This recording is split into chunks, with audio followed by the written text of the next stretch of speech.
how to remove the back cover of your Asus Tuf gaming laptop. So you will need your laptop and a little screwdriver. All you have to do is to just flip your laptop and find little screws, and you want to unscrew them. So simply do it. So I got them all and we don't want to lose them, so keep them safely.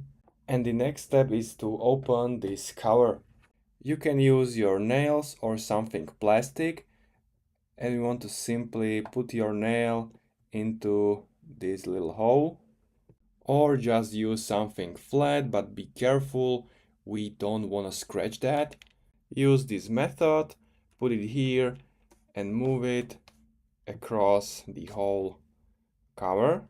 And now if you see it's opened, simply open it much more, but be very careful. Make sure it's loose all around the background.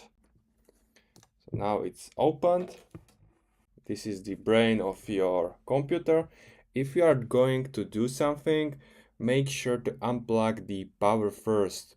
Don't do anything without unplugging the power or battery from the system. So this was how to remove the background cover on your Asus Tuf gaming laptop. I hope you find it helpful. See you next time.